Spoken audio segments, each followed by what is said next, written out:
Okay, good evening, everybody, and thank you for coming. The title of today's talk is Mikla Lav Ata Shomea Hen.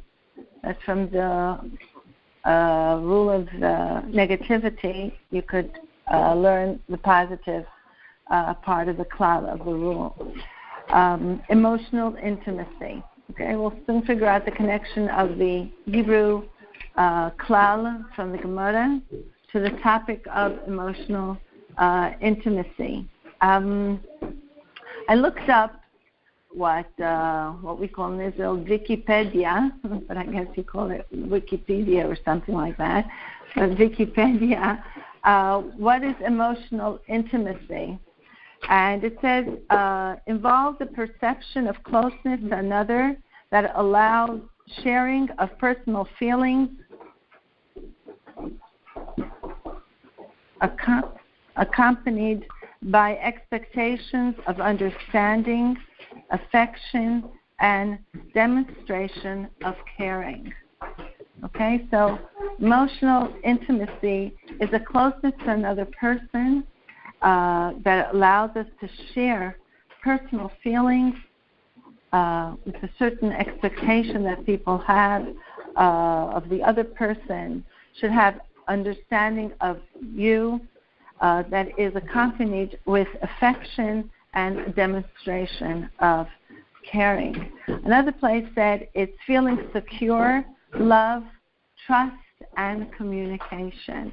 Okay, so these are headings under the topic of emotional intimacy. A person who feels that he has emotional intimacy with somebody else, he feels cared, he feels loved, he feels secured, he feels that he's in a place that he could share, or she, I'll change to the she, that she could share personal feelings with somebody else, and it's based on trust and communication. Okay, and if you go out to the stores, you'll find many books, how-tos, and help how to achieve and come to a place of emotional intimacy. And here we're talking about marriage, in our marriage. I could just say, Ashreinu Matov Chalkeinu, that as from Chassidish people, we have our Torah. We don't have to go out and really get books.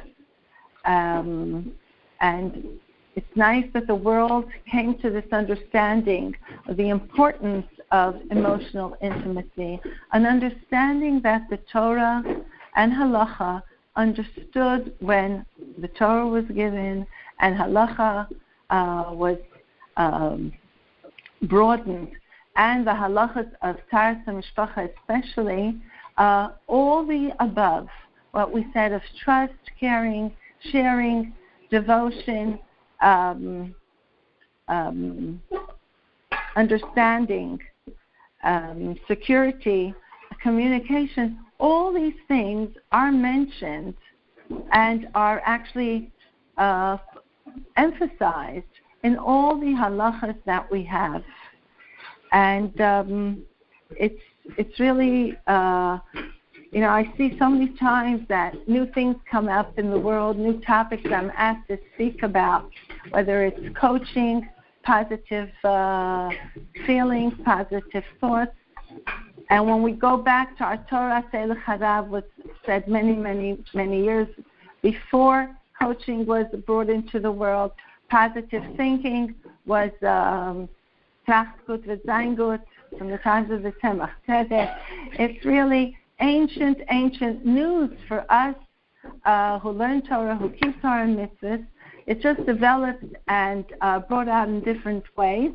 And it's wonderful to see that the world is catching up to us, and the world is going in the way of Torah and mitzvahs, and especially with this awareness, which is very, very positive, of emotional intimacy.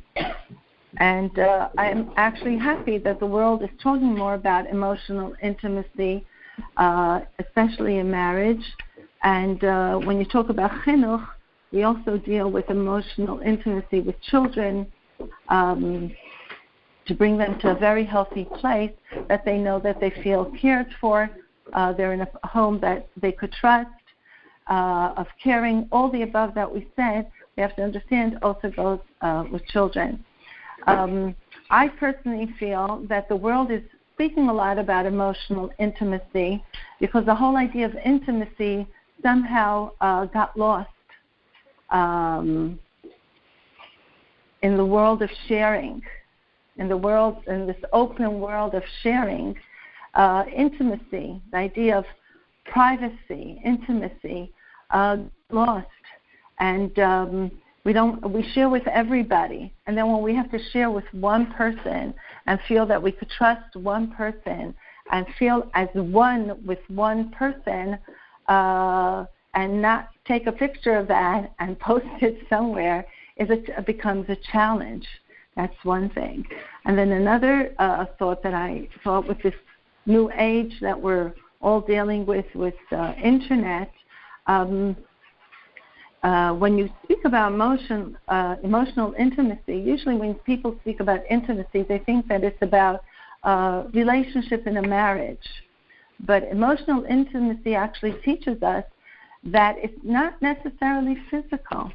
That emotional intimacy is what actually I'll soon bring up in Chassidus and in Torah, that it's just being or knowing another person is caring about you, and that you could share with another person just even that thought is emotional intimacy. You're being intimate with that person. It's not necessarily, and the secular world is understanding that now, that it's not necessarily a physical thing. It's a trust. It's a thing of feeling with another person, of feeling that connection with another person, that emotional connection, that it doesn't have to be physical. You could love somebody and be very close with somebody and not be physical. So we learn it, the beauty of it, and the positive part of that, and we practice it in Harchakos, which we will maybe soon discuss, the Chulei, but the Keneged, the Sad Le'umad Zeh of the Sitra Achra is that you could become emotionally connected to somebody on the internet if you're chatting with somebody. And we have to be aware of that. We would do it sometimes without realizing we could do it with that.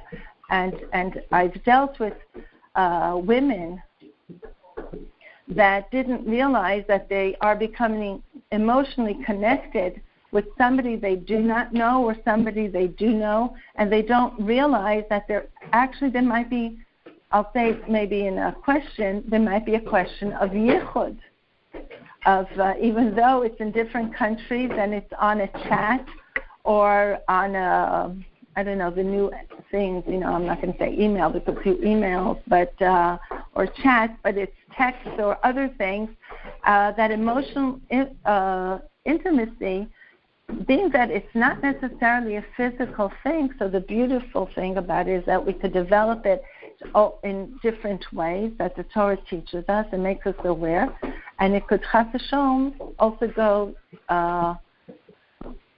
in a different way. Okay.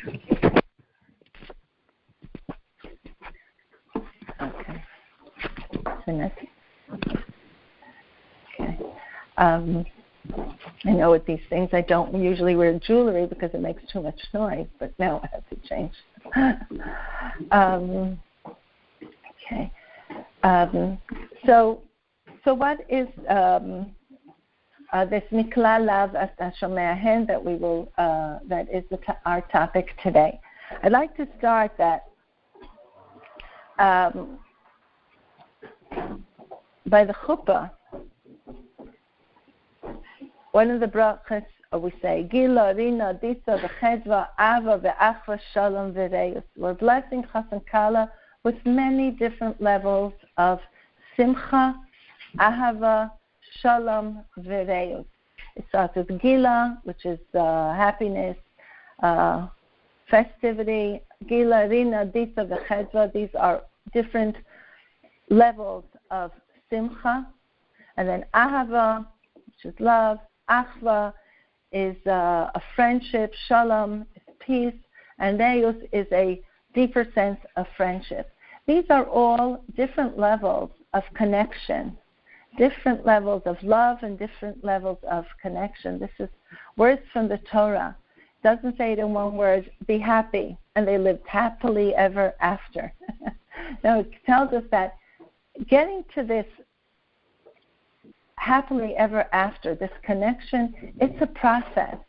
And the process goes from Gila to Rina to Disa and Chedva, all girls' names, Ahava, Achva, Shalom, V'reus, that there's different levels that we should go through. And when you learn about emotional intimacy, usually you get instructions. A, try to do this. Develop your communication skills. B, be curious. Ask about the other person a little more. You know, I opened up some of the guides to hear what are they telling us over there. And it's all about different steps, different tips, different things to become emotionally connected to the other person, to the person, which is our husband, that we want to be emotionally connected to, that it should be an intimacy that is not just physical, but it actually takes over the whole person. But we have this in our Torah, and we have this in Chassidus. If we study these words, Gila, Rina, Disa, V'chedva, and especially Ahava, Achva, Shalom, V'reus, we see that they do give us, each word opens up a whole new world of connection, of what we should do to be Gila, which is to bring Pashat music, happiness, to sing, bring joy to your house. If it's to a woman, what do you like? Is it a flower? Is it something nice that you could go out and get, or something that you like to do? Ahava is love. What do you love? Ve'ahavta l'reacha kamocha. I always say it starts with the kamocha. Go first to the last word, because it's telling us love the other person as you love yourself. Are you happy with yourself? First, get emotionally connected to yourself, and then you could bring out that ahava towards the other. With the kamocha, with how you love yourself. Then ask your spouse to help you, and then together you reveal your own love, and opens up your love to your husband. I'm just giving this as little, suggestions and hints that we could learn for our own sources. We have another famous pasuk in Shir HaShirim.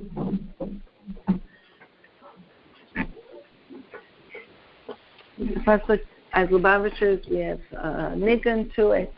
Pischili, it's the HaKadosh Baruch Hu talking to Knesset Yisrael as a husband to his wife, as a chassan to his kala, and he's saying, Pischili achoti achoisi rayosi yonosi tamosi, or as we would say in Ivrit, achoti, my sister, rayati, my friend, yonati, my dove, tamati, my whole one. It's also 4 different levels that we have in our marriage.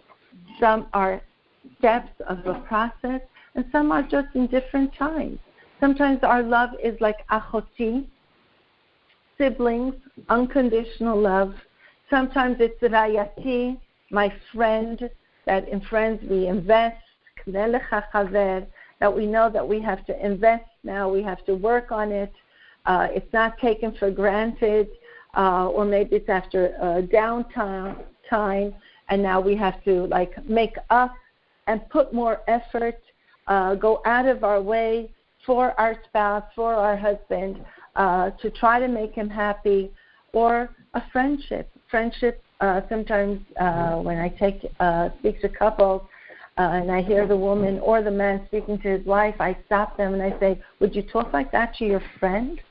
They say, oh, no. No, I only talk like that to my wife. I only scream at her like that. Or I only say these words. My friend would kill me if I would tell him such things.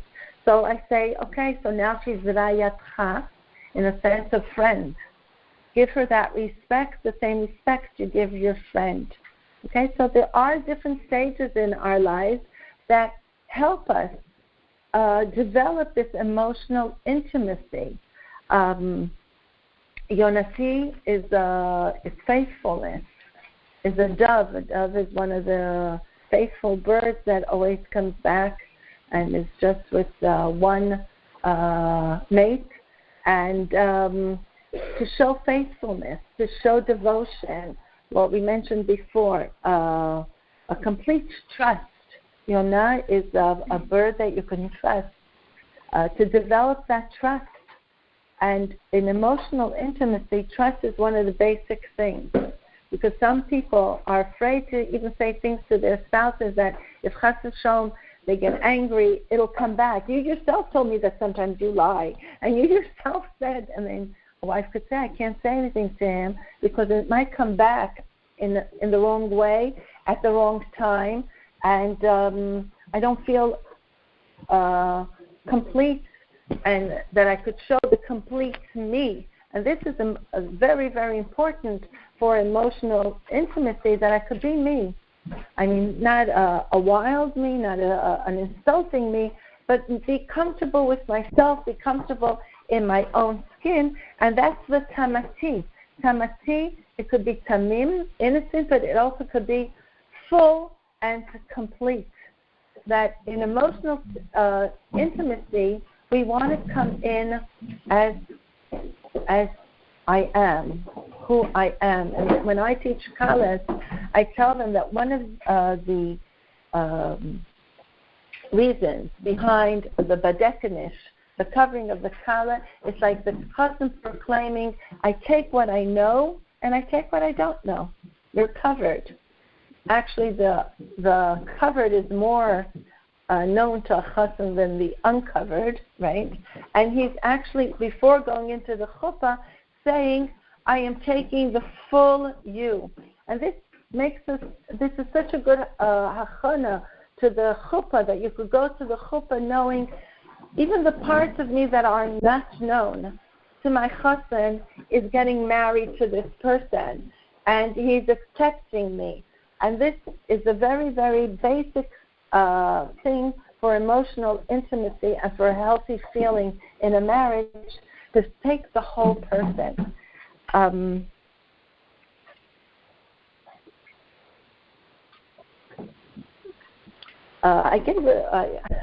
feel like a little bit. I gave this talk on emotional intimacy, I think 8 years ago. I seem to think this. I mean, I don't remember you from years ago. Don't worry. But I'll just bring a little bit of what I brought then, because I think it's on a tape somewhere. Disc.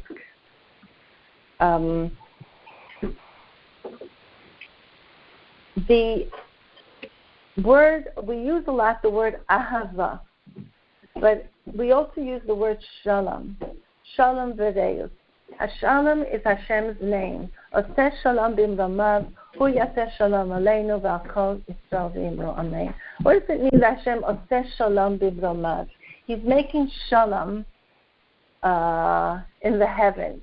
Who's fighting there?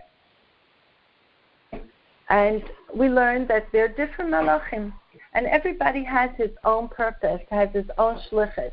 Malach Michal doesn't do the shlichus of Malach Gabriel, and Malach Gabriel doesn't try to take away the shlichus of Malach Michael. Everybody has it, and they're different. One cannot do the shlichus of the other. And HaKadosh Baruch Hu is like making shalom between them. Shalom in the sense that it's not that they're fighting. He's accepting their differences, and what connects them is their matara, their goal to serve HaKadosh Baruch Hu. When we get married, it's like Malach Michal and Malach Gabriel. It's like two separate people with two different personalities, and in a way, even two different shlichus. But we have one goal. And this is the shalom that we want in our home. To accept the differences of each other. To accept the whole person and realize this is a zachar, this is a nekeva. This is a Mr. Shema Mami, and this is a Mr. Shema Tati. This is a husband, this is a wife. He has his friends, I have my friends. I have my personality, my background, my emotions, my seichel. He has his, and they are different. Shalom means accepting the whole person. Shalom is from the word shleimus, and shalom means also, lahashlim in Hebrew means to give in. And many people don't like that word. They say, so I'm supposed to be mevater, I'm supposed to lahashlim. So I say no. Mevater means to make room for the whole other person. It's not taking away from yourself. You can make room without giving up from yourself. Just breathe in. You're still there. Just breathe in and make room for somebody else. That's true shalom, because that's really what we want. We don't want anybody to take away parts of us and tell us, this part is no good, this part isn't coming into the marriage. Or I accept you in condition or on condition that you stop these things that you do, or you change and you become a meat person, or you become a great cook, or,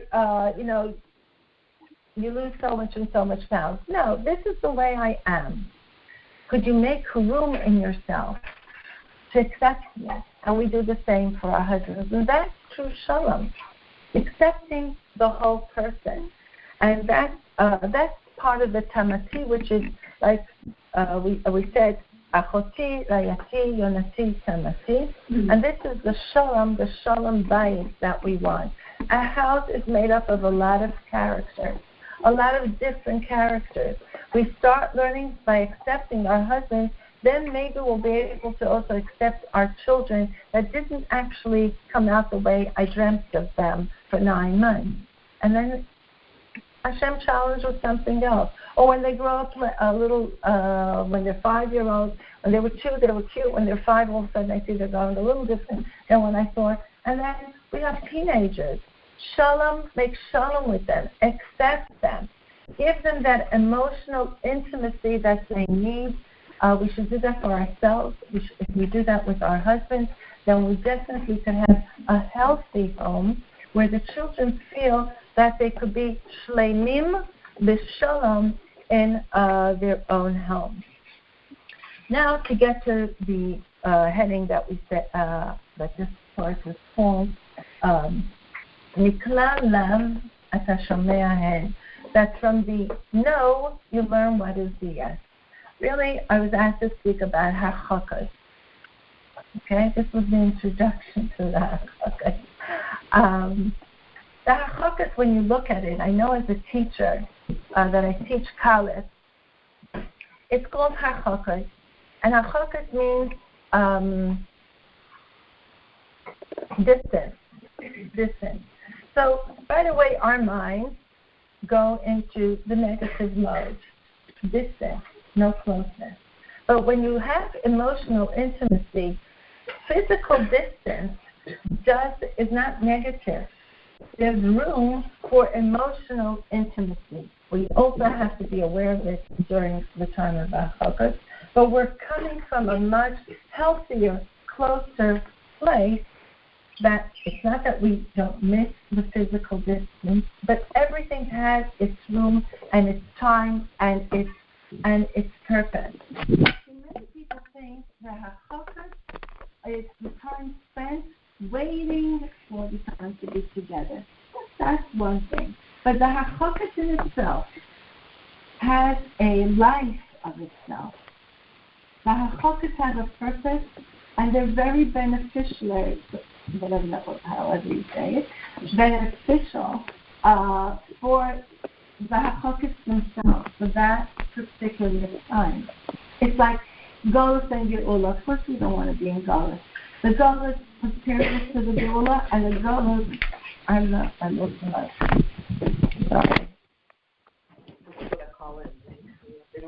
You know what? I'll just make it up. Pretty bad. Pretty bad, okay. Red's not my color. Just kidding, I wouldn't know. When you talk about Shabbos, we have the weekdays and we have Shabbos. So a whole week we're preparing for Shabbos. So is that the purpose of the weekdays, to prepare for Shabbos? On the other hand, we have that Shabbos blesses the week after. In other words, the weekdays themselves have a koach. They get a koach from Shabbos, and they give a koach for the following Shabbos. And this is the way we're supposed to look at hachakos. What is the purpose of hachakos? I sometimes get kalas that come with previous knowledge, and they say, "Oh, I hear the hachakos are awful. Just tell me how should I go through, how to live through the hachakos." With so much negativity to this time of the month.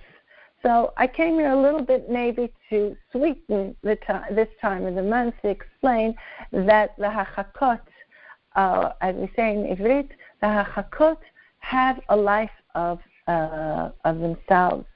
And how do we know it? Number one, there are a few psukim that teach us the beauty of hachaka. There's Melachok in Yirmiyahu, I think Perfume Aleph, if I'm not mistaken. Melachok Hashem nir'ali ve'avat olam ahavtich.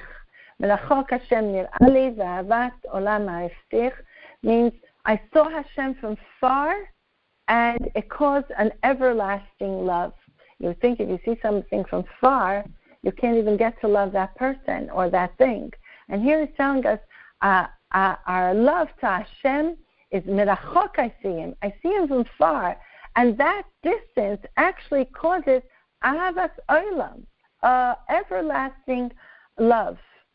There's another beautiful pasuk that tells us our husbands sing it to us every Friday night, don't they? Eshes chayil miyimtza. And he says, besides Rachok Mitnini Nichra, he says also, Mirmerchak Tavi Lachma, that she, this Eshes Chayil, brings parnasa, livelihood to the home, Mimerchak. And I saw one of the Farshim says, Mimerchak, in the schut of her keeping her chakas, there is parnasa in the house. We have to look at the chakas as a time to bring bracha. We know that the Gemara tells us that the parnasa in the house is in the schus of the woman. And here it goes even further, the woman who knows how to keep the laws of hachaka. And I once heard from Mrs. Malka Tauger a beautiful thing that I think I once said it. There's the saying, Al yipared adam michavero, a person should separate from his friend only with a dvar halacha, because by saying a halacha to your friend, this is how he will remember you. Every time he'll keep this halacha, he will remember you. And she used the twist of the words in a beautiful way. She gave it a beautiful twist. I don't know if it's her own or she got it from someplace else, but it's a beautiful thought. We are not allowed to separate. Do not distance yourself from another person. Only when the halacha tells us to separate. Because l'chatchila we're supposed to be ahava, achva, shalom, v'reyus, in achdus, together. We're not supposed to be separated. But when the halacha tells us to separate, that's when we're allowed to. And not only should we, are we allowed to, ela mitoch kach zochreu.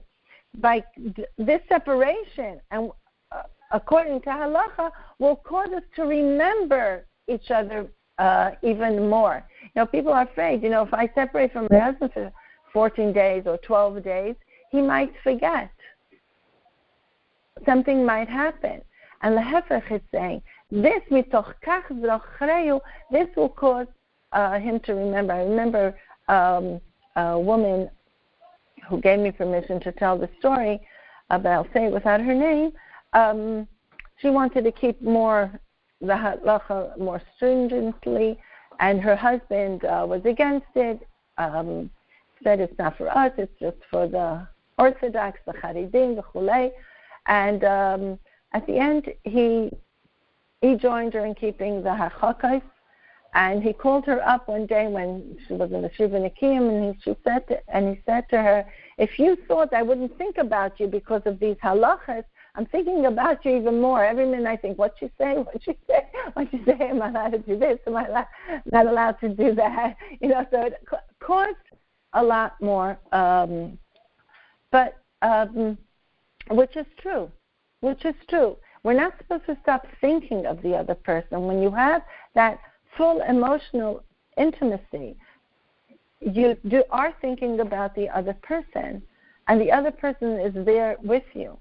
And really, how to get to emotional intimacy are the halachas of harchakas. If we look at the halachas in a positive way, we will realize these are our steps. These are our how-to. How do we get more emotionally close with our husband? I'll give you an example, Lemashal. Let me take one of the halachas. Okay, let's say it says that a husband should not smell his wife's perfume. So I know when I teach Kalis that are not yet close to Yiddishkeit, and they ask me to give an example, I always take the Shugana examples. And they go, oh, bemet. Like really, what's that going to do? Smell her clothes? So I said, sense of smell is so powerful. And it's a pity that your husband doesn't know what you smell like. Or he doesn't know what's your favorite perfume. He should. The halacha is telling us that at this time he shouldn't be smelling it. That means that on other times he should know what your scent and should be aware of your scent. Should want. How many kids sleep with their mother's shmatis, with their mother's tichels? I can't say it's the most, exciting thing, but kids like it. Why? It smells of their mother's scent. These little things, this is emotional intimacy. So the halach is telling us you want emotional intimacy. During Yemei Tahara, keep the hachakas Yemei Nida, and you will learn what is emotional intimacy. So this is the mikla lav ata shomea hen. From the no, you learn the yes. Why is it so? Sometimes girls say, so we come and you're going to teach us all the no's. When are you going to teach us the yes, what you're allowed to do? They say when you learn what you're not allowed to do. So memela, you realize what you're supposed to do, what you're allowed to do, what you should do. Yes, you should make a husband aware of your scent. He should be aware what perfume you want. Maybe someday he'll pass by a duty-free and have some extra change in his pocket. He'll know what to buy. Meaning, you have to be aware. He has to be aware. You have to make that a thing in the house. So when he learns that he shouldn't be smelling your perfume, he realizes that in the times of Tahara, he should be aware and he should know. And so it's just also, we know the klal in the Torah. Why does the Torah tell us the birds that are not allowed to be eaten? Because there are less birds that are not allowed to, and there are more birds that they're allowed to. In other words, the lav is much less, the no is much less than the yes. So if the girls feel that we're giving them too much no's, they should know that if they would come to learn what is allowed, they would have to have long engagements because it's a lot of things that you're allowed to do. Your Kala class would be much, much longer. So first, let's concentrate on the lav, and then we'll learn the hen, the what is allowed. I also like the wording. It says, Mikla lav ata shomea hen. You hear it. Right away, you could hear it. What is the yes? It's not that it's a list. You hear it. It becomes part of your chushim. It becomes part of your senses. You know, I hope everybody here is a mother or takes care of children or is in chinuch with children. We know that we teach children at a very young age to do simple things that they get used to, that they don't think about it. Right? We start teaching our children to brush their teeth at a very young age, hopefully, right? At a very young age. And then when they're teenagers, you don't have to fight with them to go brush their teeth. It's something that they know. When you take care of all these lavim, things that we do, this is our way of life, then you're free to do other things.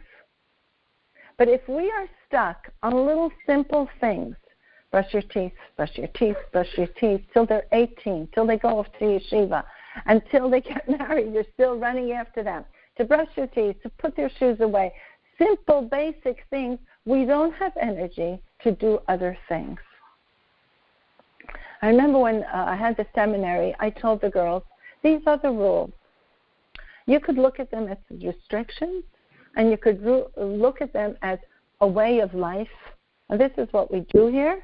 And then, once it's down pat, we're here to learn. We're here to explore. We're here to grow. We're here to do so many things. But if we're going to spend the year fighting about the rules, we lost it. It's a year gone to waste. We're not going to develop. We're not going to find out about ourselves. We're not going to have this emotional intimacy. We're not going to grow.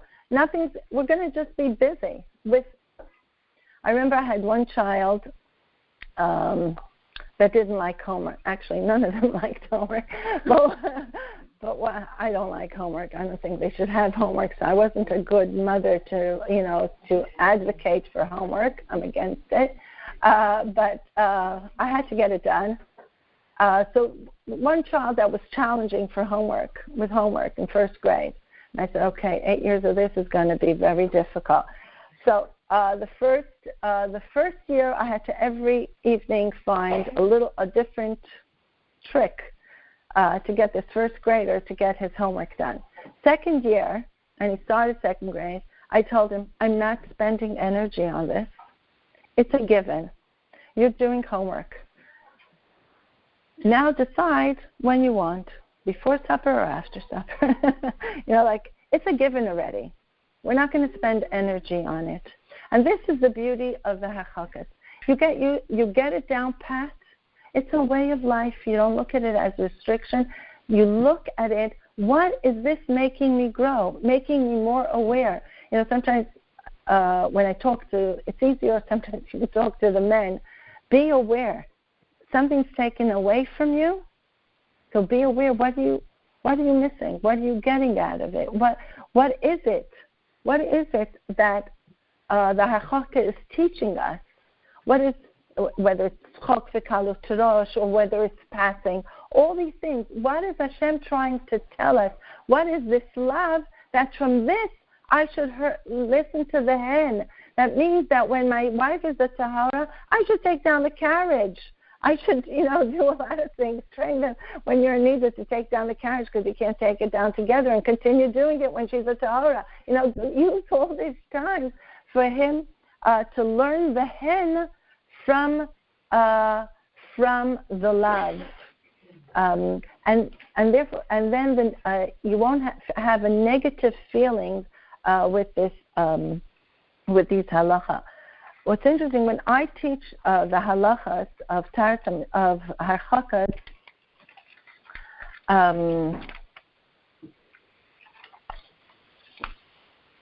I teach it according to the five senses. Because all the halachas, if you take all the lavim of the hachakas, you could divide them according to the five senses. I think I've said it a few times in different classes. But trust me, they all fit into different senses. and our senses are, on one hand, being very dulled with a lot of noise, a lot of smells, a lot of senses. Nobody says smells anymore. They say senses, right? My English is like really. Wow. And sense of touch. When I grew up, sense of touch was not really something. But now I touch, and everything is touch screen, and everything's, the fingers became very, very developed, our fingers. They played piano, and now they just play the phone, and stuff like that. You see, different senses are being developed, and on one hand, they're being developed too much. You know, we used to eat pizza. Now it's, when you go to a store, do you want pizza with olives, pizza with onions? Do you want pizza with this? How about just plain pizza? Do you have just plain pizza? The Torah wants us to be aware of the senses, okay? We are dealing with a lot, and I see it a lot with college that I'm teaching. The five senses is like not an issue. You know, you don't see, you put on glasses. You don't hear, you put on very, very cute, nice hearing aids. We take care of everything. But maybe it's to make you aware, be aware, to see, to hear. Music is so loud. Everybody, you go into a car, it's quiet. Why? Because everybody is with infusion of music in their own ears. We have to start going a little bit back to basic. People are going to, in food, back to basics, back to getting rid of a lot of stuff that the world put into our food and being more careful. This is what the Harchakas is making us aware of the other person that we're sharing our life with, whether it's the husband being aware of the wife, and also the wife aware of herself, being aware of her husband, being aware of her husband's touch, also of her husband's scent, everything, he aware of her voice, the doing things together, certain things together. This is emotional intimacy, being just aware of the other person. In Sefer HaChinuch, when you look in Sefer HaChinuch on the mitzvah of the chassan that is not allowed to leave, the newlywed that's not allowed to leave his home for war, the first year of marriage, the Sefer HaChinuch discusses what is the man supposed to be doing that whole year of his marriage. I'm sorry I didn't bring it now. I really regret it. I would love to read it to you from within. I probably have it on my phone somewhere. Because it says a beautiful thing. It says, a man who just got married should be free that whole year for his home, for his wife. The Sefer HaChinuch develops. What is he supposed to be doing that whole first year?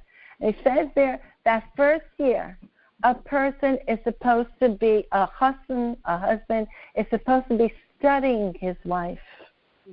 Her form, tzura, her form, you have it in English. Okay. It's not this one, it's the next one. If you could get me the next one. Yeah, the next one. The next one or the one before. I don't have Wi-Fi, so I can't look at it. That he's supposed to study her form, her face, her habits, her hanhagas. He should know her very, very well. And that's what he's supposed to be doing that whole year. And it says the reason why. That he should become very familiar with her. Because a person likes what he is familiar with, what he is accustomed to. And when he gets accustomed to his wife, which that is that emotional intimacy, he is close to her. Anything foreign, different than his wife, is foreign and strange to him, and he does not like that. He only likes what his wife does, what she looks like, and what her hanhag is, what she does, and the way she runs her house. And he concludes there, and together they will do what Hashem created the world for, to bring children and to create a world of decent, healthy people. He won't be thinking of other women, won't be thinking of anything else, because all those things will be foreign and strange to him, because he spends the year just learning about his wife. You can't get more tips than that for emotional intimacy. I want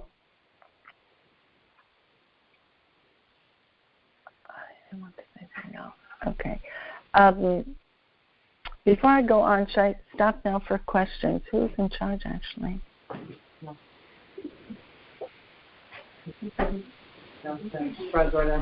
Okay, I don't know how long it's going. Okay. So if we go through the harchakas, we see the harchakas covers the full person. And it covers, like I said, all our senses. It makes ourselves aware of our own senses, what we like, what we don't like, what could bring us closer. So if the Torah tells us that when a husband and wife, if we start, let's say, with sight, that a woman's supposed to be tsanua in her bed, in front of her husband, that he is not allowed to see anything by her that shouldn't see by other women. A woman realizes that parts of her body is something that causes intimacy with her husband, and emotional intimacy and physical intimacy. So she knows that to be careful when she's a nida, and that when she's not a nida, these things should be shared with her husband. It'll also maybe make her more careful when she goes out in the public, and realizing that she's sharing actually not only things that are supposed to be just with her husband, that are considered in halacha intimate, she's actually sharing it with the world. And I say that sometimes to girls, that if you'll be not sanua when you're married, you're actually breaking your intimacy with your husband, because these are things that only your husband should be seeing, and actually you're saying, no, Kingston Avenue is invited to look also, or whatever. I just brought in an example because I'm here in Crown Heights. Okay, so it makes us very aware of ourselves and what our gifts as women and our beauty as women, and we want to share it just with our husband and not with others. So during harchakas, we're careful with that. I think I once told this incident that I had with a woman who cried terribly when she came home from the mikveh that her husband was asleep, and she came, and her teacher had told her they'll be so, you're waiting, and there's anticipation and waiting, and here he's fast asleep on the couch, and it's like just another day. And she was crying terribly. And by questions that I came to asking her, what did you wear the whole week when you went to sleep, the 12 days of your when you were in Nida? So she described something very, very cute and nice, but very, very not sanua for a woman, according to halacha, to be wearing when she's in Nida. So I said, well, we saw you yesterday, let's see you tomorrow. Why? You broke the intimacy with your husband by being not sanua in the times that you should be sanua. When a woman is pregnant, there's 9 months. How do you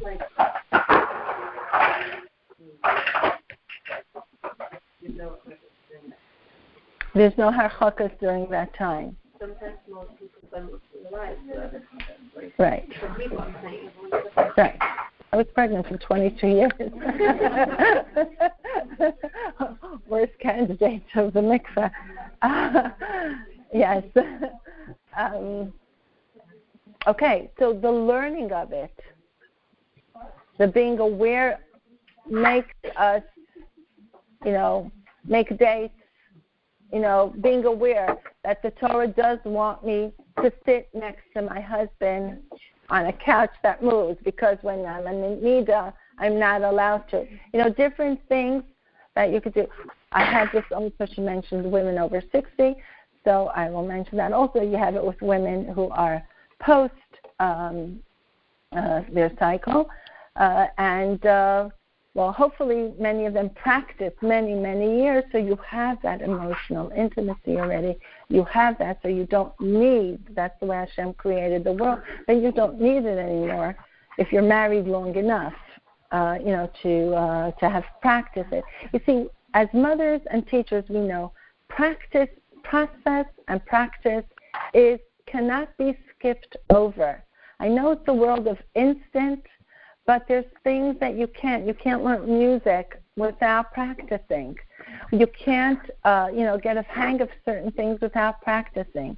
Marriage is not instant. It's a practice. If we want, I looked in one of the books, they said patience. Patience has to be practiced. I have here with me a beautiful letter that's a different lecture of mine, but I thought it's also connected here, of the Frierdiker Rebbe, that letter. That the previous Lubavitcher Rebbe were close to Shvat, so I figured I will mention it. Writes to a young woman in Riga. And the beauty of this letter is not only the content of the letter, it's a letter that the Frierdiker Rebbe wrote Nissen Tafshin. Rebbe came out of war-torn Nazi Europe, Tes Adar.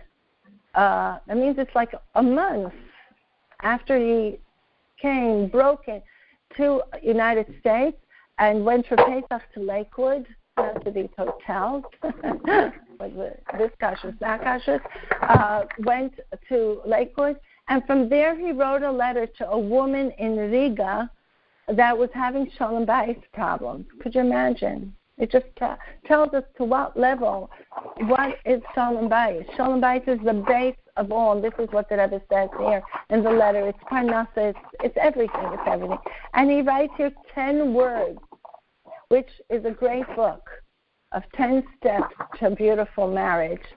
And it's a 10 spheres. You could take it in any way. And one of these things he writes is patience. He also writes Seder. He says goodness of heart, friendship, serenity, cleanliness, order in the home. Such basic things. We're looking for magic formulas. But the truth is, the Torah is teaching Tzaras HaMishpacha is the best patient. You learn you have to count the days. The 14 days, you can't, if they don't, you can't go from day 2 to day 5. It's 1, 2, and 3. It's a bidduka in the morning. It's a bidduka in the afternoon. It has to take its time. But we learn from it so much, it makes us grow. If you take the shortcut, it flops. It just, that patience, you grow together. You grow together. So this month was week. Go to the mikvah. We drop everything there and go out. New people, like the Rambam says, and we start again. And again, the clean days, and again, the hachaka days. Look at it as a gift. We have to look at it as a gift that Hashem is teaching us awareness and practicing, because we spend so much money going to people for help. Look at our steps that we are taught as women, and we do that with our children every day. You brush your teeth, so then when you'll be 5, 6, we don't have to fight about it anymore. It's a given. In this house we brush teeth. In this house we use a fork and a knife. I'll give an example maybe from the secular world. I hope it'll fall well. In royalty, there's a way of behavior and there's a way of dress. When Kate married into the royal family, stockings went up 700% or something like that, the sales of stockings, because the world copies the royalty. Now, royalty has a certain way of doing things. They never looked at it as restriction. It's a way of life. If you're brought up that way, this is the way you behave. But if you come from a different culture, all of a sudden the world is talking about the restrictions in the royal family. You can't cross your legs. You can't wear this. You can't wear this color nail polish. And all of a sudden the world is discussing the restrictions of the royal family. But to them it wasn't restrictions. I mean, I didn't interview them, and I don't know them, but I do understand that when you are brought up a certain way, we understand it. We're all brought up a certain way. So somebody from the outside world will say, your Sheikhah are restrictions, your Tznius are restrictions, your Shabbos is restriction, your food is restrictions, it's all restrictions. And we'll say, no, it's not. This is our way of life, and it's beautiful. We love that we're protected as women, and we are covered, and it's our badge of honor. We love our Shabbos, and we love the food we eat. You know, sometimes people say, you think you're eating pizza? I don't eat pizza, but if you think you're eating pizza, you should taste it. Say for pizza, you'll know that's pizza. This is good enough. This is just fine. It's not really fun. It's the dough and the cheese really don't go together. But I'm going into that. But when you're there, you know, it's the famous story of the man who climbed up a mountain for many years and then found a child there and asked the child, how'd you get here? I've been working on this mountain for years. He says, I was born here. We're born here. We're born with these gifts. And really, it pains me to hear that people look at it as restrictions, that the hachukas they're difficult. They're difficult. Gifts are hard to come by, and it's not easy, you know. We all know it's not easy. We're the ones that keep it, and we know it's not easy. It's not easy emotionally, and sometimes it's not easy physically. Yes, you would like your husband to take the child from you, and you would like to hand your husband something, and you know, nowadays we all have our own phones. Could you imagine when you had to hand your husband the phone on a every hour, every 15-minute basis, you know? And you didn't have a little shlichim on walking around, give to Tati, give to Tati, give to Tati. You know, they're cute when they do at the age of 2. At the age of 5, they say, give it yourself. You know? So, yes, it's a challenge, but challenge opens up our eyes to what we're doing. So then when you could hand your husband the phone, it's supposed to be something beautiful. So maybe decided because somebody handed your phone. It's not somebody. It's my husband. It's my husband. Yes, we should be getting excited from a touch. We should be getting excited from a voice. You know, voice is becoming a scarce thing. On one hand, we hear a lot of noise, but our kids are typing to us. When's the last time you heard your kid who's in yeshiva's voice, if he's allowed to have sex? They probably are not allowed to. Bad example. But, you know, I've had a woman, she says, you know what? I communicate with my husband better in text. There's no screaming. I could say. I could delete. You know, I can take it back. So that sense of sound is going. Sense of sound. I once said to one of my kids, I said, Dan, I didn't speak to you a long time. He says, no, I just wrote you what I need. So I said, I want to hear your voice because I'm soon going to get all the voices mixed up. I'm not going to remember whose voice is whose. They all sound alike. Okay, so think of it. It's making us aware of sound, which is one of the 5 senses. So if we look at, if somebody will tell us, you get excited. I had one call saying, really, voice, come on, singing. You guys are satisfied with peanuts. You get happy, excited about little shtuyot. I said, life is those little things. You just bought, I told her, a ticket for the concert. I live near the park where all the big concerts, Madonna, I know I see the signs, all these signs. They are coming to Israel, they're not coming to Israel, they are coming to Israel. I come to the film and I hear her the whole night, and I think, it's a Meshugana dancing, and it's her voice.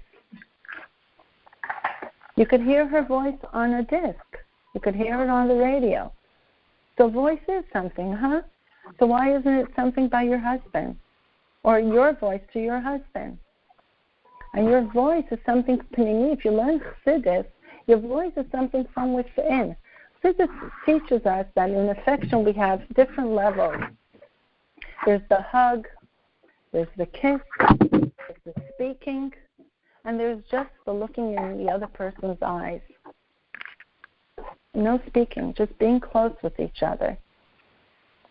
When the Mitzvah Shem, you'll teach your kids, prepare them to go on a date, one of the questions they say, and if it's quiet in the car, you run out of what to say.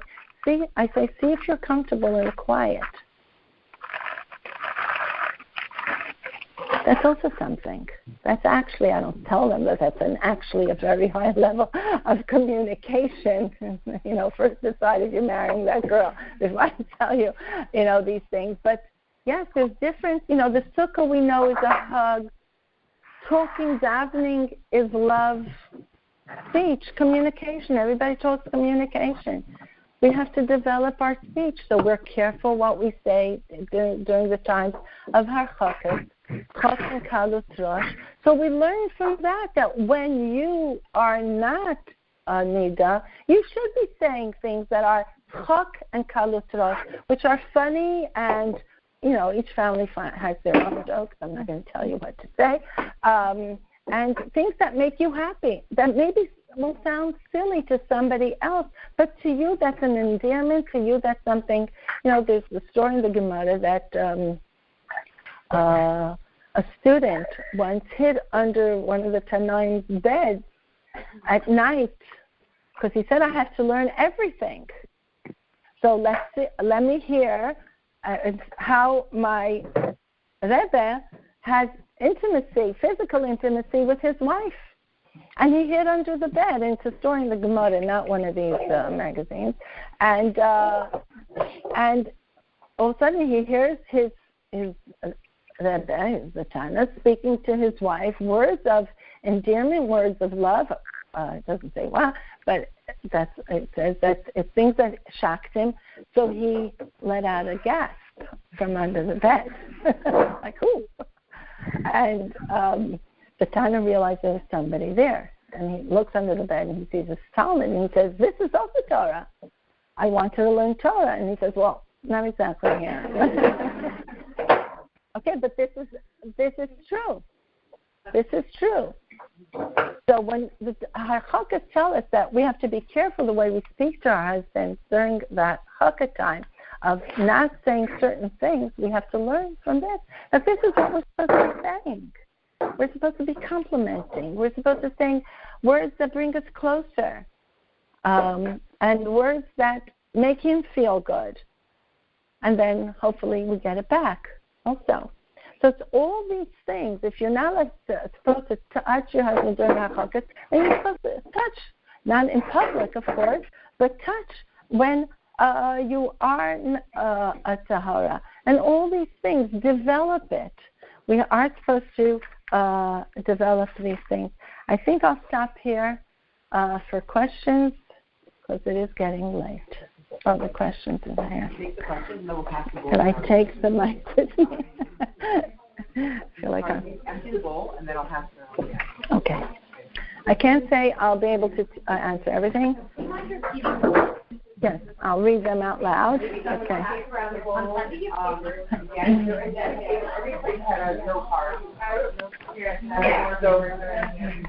Okay, some of these are Shalom Bayis questions. Now, a little bit off the topic. I'll try to give those only one-liners, so you go home that it was... okay.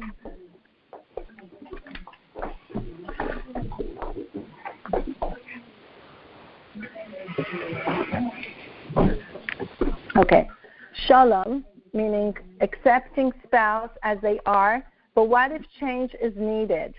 How do you show spouse that change is necessary? So usually I start with, you decided it's necessary. Does he think it's necessary? Who says it's necessary? Okay, so it's the whole thing that first accept your husband, that he's okay the way he is, and then separately you work, or maybe it shouldn't work. Maybe it's not necessary. Okay, so it's really very, very hard to answer in such a large group, but that's the idea. You decided it's necessary, so you're on a campaign to change your husband. You really think he's going to feel good? No. He got married. He wasn't put into a reform school to change to change who it is. So that means you're not accepting him because you're insisting that he needs a change. I'll first do. I'm wondering, what if it's very important to you? That's why we have mashpiyim. It's important to you. So you have to work with your mashpiyah. How do you accept him that he doesn't think it's as important? But if it's very important that it affects the whole family, then maybe with your mashpiyah, his mashpiyah, or help, it should be changed. It should be dealt with. I'm not saying it should be changed. Normally it shouldn't come from himself. It depends. It's very individual, okay? But here, there's no accepting yet. You're saying I'm accepting if you change. Okay, so realize that that's the mindset that we have to work on. What do you tell people who miss the first year of focus for whatever reason in regards to emotional intimacy of the Sefer HaChinuch? You could start now. You could start now. Learn together the Sefer HaChinuch. Mitzvah Kof. What? The same as? No, it's called Sefer HaChinuch. I don't think it's known yet who's the author. And he lists there all the mitzvahs like the Rambam, but in different order, but he lists the mitzvahs there. And it's the mitzvah Shenaki Yele Beisai, that he should be clean for his home, free for his house to that first year. So learn it together, and that is a good base for emotional intimacy. I don't have Wi-Fi. An Israeli phone. Not the one you showed. There was tough to fail, and then there was tough to no, it's all tough to fail. Not that one. I don't understand. Tough to fail and tough to fail. Okay, so it's one of those.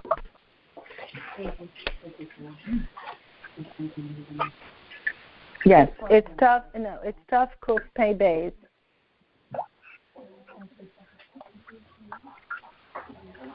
Okay, I could read it to you. The commandment that a groom rejoice with his wife for 1 year, that we have been commanded that a groom rejoice with his wife for 1 year, meaning to say that he not to travel outside the city to go to war nor for other matters. He would dwell without such that he would dwell without her for many days, but rather he should dwell with her for a whole year from the day of marriage. 1 second. No, in the Hebrew, okay. And the root of this commandment, 1 second. I don't know it in English. Okay, here. His nature becomes used to her, and to have his desire cling to her, and to bring her form and all her acts into his heart, to the point that all acts of another woman be foreign to his nature, as every nature generally seeks and loves that which is accustomed to. And from this a man will distance his path from any other woman, and he will turn his thoughts to the woman that is fitting for him. Okay, in the Hebrew it says, more details. In English is Sefer Chinuch is that he concentrates completely on his wife. How do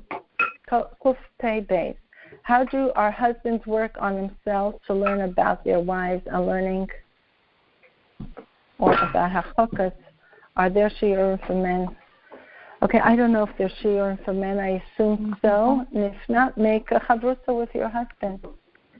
It's a good hachlasa for your birthday, for your anniversary, that you learn together. Hilchas Taras HaMishpach. What? Okay, this is not so much. It's learning. It's learning Torah, and it's also learning behavioral things. So you're asking me how to deal with a husband who doesn't know these harchakas. No, I'm saying, like, for these things that you could learn it, but what if he doesn't like learning, he doesn't like sitting down and learning, what's a way to... What's a way to... Okay. So without, like, trying to put an agenda or things, Yes, right. And without becoming his rebbetzin. Yeah. Right. Okay, so you're asking what if our husbands won't sit down to learn it. So it has to come... So either we find a different way for him to get it with somebody else. We find somebody else to invite him, say, our wives are, we're young and, and we're going through these years of Taras HaMishpacha. Let's learn together. You could give it to him as a birthday gift. That a friend of his, or so you find somebody that the men you could host in your home, a halacha shir like that. Or if you want to do it through yourself, is saying, I took upon myself on my birthday, it's my hachlata. I would like to keep more Taras HaMishpacha, or in a better ledaktek, like the Rebbe said, to be more stringent in the halachas of Taras HaMishpacha. Could you help me with that? I will study the halacha, and daily I will tell you a halacha that I studied. Then you could also hear his opinion. He might say, this is very difficult for me, this halacha. And then you say, how can I make it easier for you? I would like to keep it because it's my hachlata, and I feel respected if you would keep it. I understand your difficulty. Be there with him. And, that's emotional intimacy, by hearing and working it out. Okay, that's the end of the questions that I got. One more.